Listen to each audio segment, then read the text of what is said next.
डूब मरो, डूब मरो दिल्ली वालों, डूब मरो।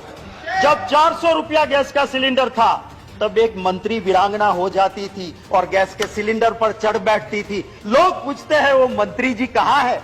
कि प्रधानमंत्री जी की उम्र के साथ ये रुपया कंपटीशन कर रहा है। अरे वो तो प्रधानमंत्री जी अच्छे थे कि उन्होंने अपनी उम्र से आगे कभी नहीं जाने दिया। मोदी जी की 2 बर्थ डेट है और दोनों बर्थ डेट की उम्र से आगे आज रुपये की कीमत चली गई है।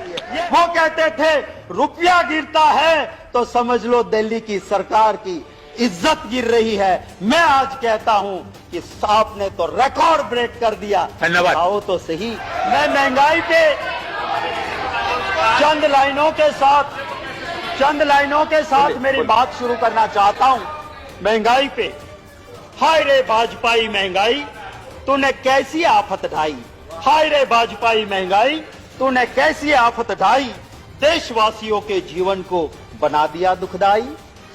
कि प्रधानमंत्री जी गुजरात के मुख्यमंत्री थे और जब मनमोहन सिंह जी ने कहा कि आप स्टेट वाले थोड़ा वेट कम कीजिए, तो मोदी जी ने क्या कहा था? भाइयों बहनों, ये दिल्ली वाले पाप करते हैं और राज्यों को कहते हैं कि तुम ढो डालो। हम कहां से धोएंगे? कम करना है तो तुम्हारा एक्सरसाइज करो।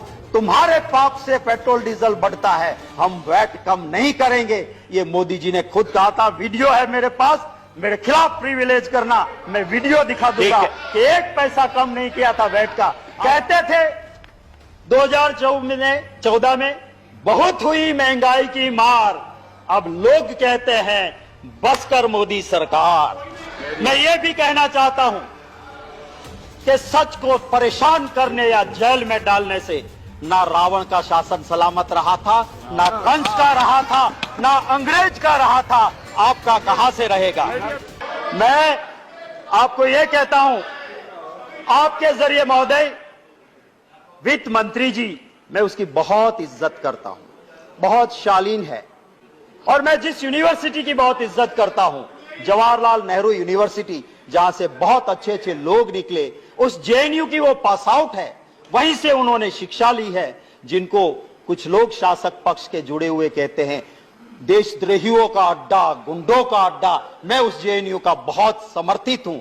मैं वित्त मंत्री जी से गुजारिश करता हूं कि आप तो संवेदनशील हैं, आप जरा गुजरात के उस अखबार को 4 दिन पहले के उठा के देख लेना।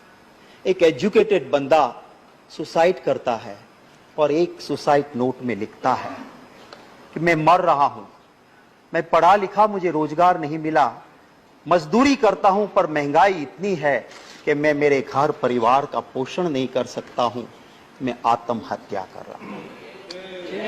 रोज की कहानी। मैं दूसरी बात आपसे करता हूं, उस बोटाद डिस्ट्रिक्ट के रोजीद विलेज में महोदय एक कांड होता है। महात्मा गांधी जी की भूमि, जहां नशा बंदी है, शराब बंदी है, वहां शराब बिक नहीं सकती है, वहां पे जहरीली शराब आती है। 75 लोग जान गंवा देते हैं। मैं विषय इसी के जुड़ा है, मैं कहता हूं। और उसी वक्त पे कुछ बच गए, उनकी आंखें गई, किडनी गई। वो कहता है इंटरव्यू में कि मैं मजदूर हूं, मैं शराब नहीं पीता था। महंगाई इतनी है कि मैं डबल शिफ्ट में काम करके डबल मजदूरी करता था, इतनी तनतोड़ मेहनत करता था कि रात को सोने के लिए मैं थोड़ी सी शराब ला के पीता था और जिसमें जहरीली शराब आई। मैं आपके जरिए वित्त मंत्री जी से गुजारिश करूंगा कि प्रधानमंत्री जी तो अबे गए, वो वहां रोजीद नहीं गए थे, उन गरीब के आंसू पहुंचने नहीं गए। वित्त मंत्री जी आप पधारो, मैं आपके साथ चलूंगा, हम दोनों जाएं और उसके घर के लोगों के आंसू देख के फिर आप स्वीकार करना कि महंगाई है कि नहीं, और हम दोनों जाए और वो परिवार कहे कि महंगाई नहीं है। मैं आपसे और इस हाउस से भी माफी मांगूंगा कि मैंने जो भाषण दिया था वो मैं विड्रॉ करता हूं और माफी मांगता हूं। हकीकत तो ये है कि लोग बहुत परेशान हैं। हमारी बात, ऑपोजिशन की बात, लोकतंत्र में सरकार को सुनना चाहिए और लोकतंत्र में ऑपोजिशन की बात मानना भी चाहिए, पर आज का दौर ऐसा नहीं है। महंगाई से परेशान लोग, महंगाई के परेशान लोग उम्मीद करके बैठे थे कि पार्लियामेंट शुरू हो रही है, हमें कुछ रिलीफ मिलेगी, हमें कुछ राहत मिलेगी। राहत नहीं दी, आपने जीएसटी का और मार दिया। रिलीफ देने की बजाय जीएसटी और बढ़ा दिया। और किन चीजों पे बढ़ाया आपने? जो सामान्य नागरिक खाता है, आम नागरिक, curd, lassi, butter milk, paneer, rice, wheat, muri, jaggery, natural honey. 1000 से नीचे वाले कमरे में कौन रुकता है? एक गरीब रुकता है। उस होटल का 1000 के कमरे के ऊपर भी आपने जीएसटी 5% डाल दिया। अरे यहां तक कि आपने स्मशान को भी नहीं छोड़ा, स्मशान के ऊपर भी आपने जीएसटी डाल दिया। इससे ज्यादा और क्या हो सकता है? महोदय, मैं ये कहना चाहता हूं, अभी माननीय सदस्य प्रकाश जावड़ेकर जी कहते थे कि आप ऑयल बॉन्ड लाए। मैं आपको कहना चाहता हूं, आप आंकड़े देखिए, पेट्रोलियम एनालिसिस सेल के आंकड़े देख लीजिए। आपने 27 लाख करोड़ रुपए वसूल किए और बॉन्ड में कितने भरे हैं आपने? सिर्फ 98,000 करोड़। और 27 लाख करोड़ रुपया आपने टैक्स कलेक्ट किया। किस नाम से आप बॉन्ड की दुहाई दे रहे हो?